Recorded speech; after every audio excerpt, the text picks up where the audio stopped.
What's up guys, David here for a quick little video. Behind me is a 2013 Mustang GT. Now I have enjoyed my experience with that car very much so, and I have actually had two Mustangs before it. I had a 2002 Mustang that was bright frickin' yellow, and then I had a completely murdered out 06 convertible. So after the 06 I traded in the black convertible for a 2013. The 2013 so far has blown the other two out of the water.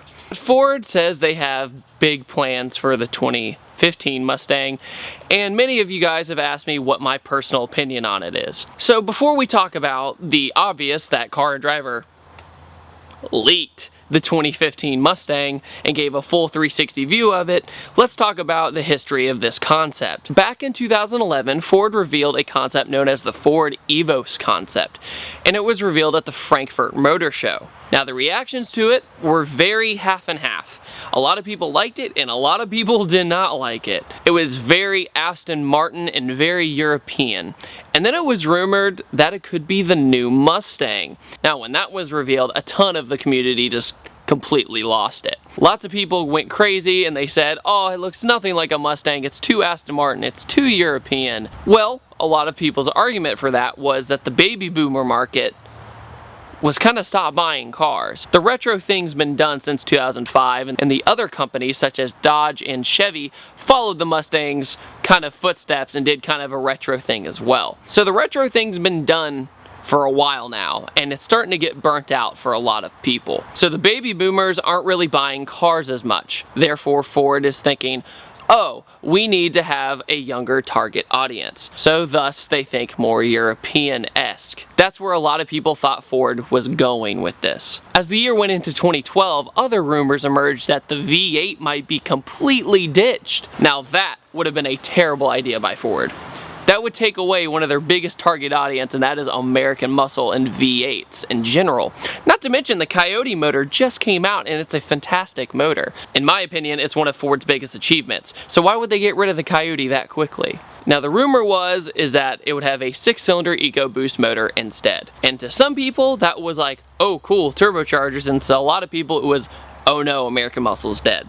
A lot of people thought it would come out of the Taurus show. And that was kind of the mindset a lot of people had, but obviously people wanted their V8 back. Then another rumor came out saying that there was going to be a 4-cylinder version, and people obviously didn't like that either. But Ford tried that in the 80s with the Fox body, with the SVO. And it's kind of a cult classic now, but back then it was shunned. Like nobody wanted that thing.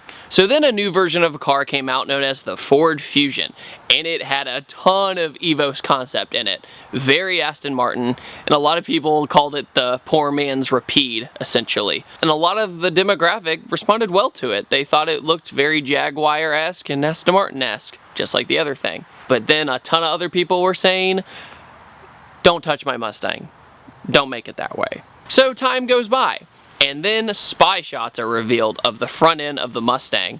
To a lot of people, it's good news. To a lot of people, it's bad news. It looks like a Fusion, kind of, but at the same time, it still looks like a Mustang. And this is where, in my opinion, things started to look better. A lot of people saw the front end and thought it was disgusting. I thought it was fine. So, a few months go by, so let's fast forward to right now. Car and Driver just leaked the 2015 Mustang, and now we have a full 3D rendering of it. And along with that, a lot of specs have been revealed. So there is no rumored 6-cylinder turbo motor. Instead, you have the normal 305 V6 that is in the Mustang right now, in that model. Right above it is a 310 horsepower 4-cylinder turbocharged engine using EcoBoost. So before everybody gets mad that it has a 4-cylinder turbo in it, EcoBoost is no joke. EcoBoost has time and time again proven itself to be a great motor. Even the EcoBoost trucks are awesome cars. The first time I ever drag raced at a public race day was against a Ford Flex with a show motor in it, and it ran a 13.4. That is ridiculous in that heavy of a car. So I would really like to see this 4-banger prove a lot of us wrong. Not to mention a lot of tuners are going to get their hands on it and make it insane. So then the Coyote is still here, same 420, 430-ish horsepower Coyote 5.0 liter. It would be weird if the 5.0 would go away that quickly after only being around since the 2011 model year. So That was smart. Kudos to Ford for keeping it. So now we get into kind of the mysteries of it. It's rumored that Ford is creating what's called the Voodoo V8, and it's probably going to be for the next GT350 and or the next Mach 1. We haven't seen a Mach 1 since about 10 years ago, so it'll be cool to see that again. Voodoo V8 is rumored to be twin turboed and 500 to 600-ish horsepower to the crank. Supposedly, the Mach 1 and or the Boss successor is going to have 650 plus wheel horsepower. Now, turbocharged horsepower in a Mustang, that sounds awesome to me. Now, when it comes to transmissions, they've said there's a 6-speed manual and a 6-speed auto. Same old.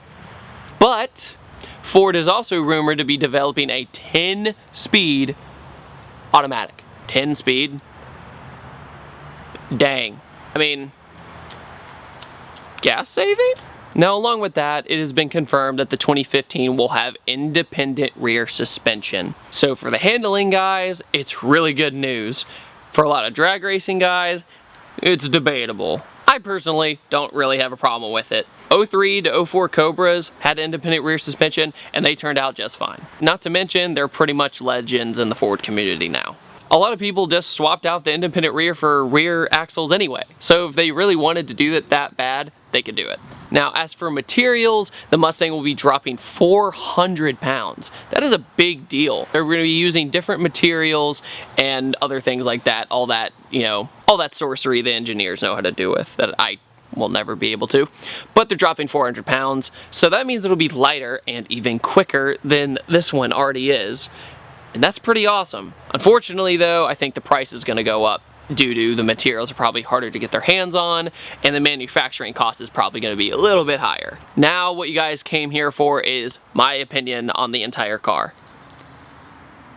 I don't mind it. Times are a-changin' and the cars change along with them. The front, I think, is just modern enough to change, but just retro enough to keep. But I think another great example is the Corvette C7. The first rendering of the Corvette C7 I ever saw when it was in that bright red, I thought it looked hideous. I thought it had way too much Camaro in the back and too much Viper / Ferrari in the front. But then I went to the Woodward Dream Cruise in Detroit, saw it for the first time and filmed it, and I loved it. I loved it in person. Sometimes things in photographs don't look as good as they do in person. It shows Ford is taking steps into the future, but they're not forgetting their past. The rear end, at first, I thought the taillights looked like a big clown smiley face at first. It kind of creeped me out. I'm sure they'll grow on me too. So that is my verdict and the quick little history lesson you just got on the 2015 Mustang of what we know so far. So, question of the day. What do you guys think of the 2015 Mustang? Do you think the 4-cylinder was a good idea, or how bad of an idea was it? Anyways guys, thank you so much for watching this video. I'm David Patterson, and thank you for watching this video. Take it easy. Wait for the car to go by so I can get good audio. Oh, he didn't wave back.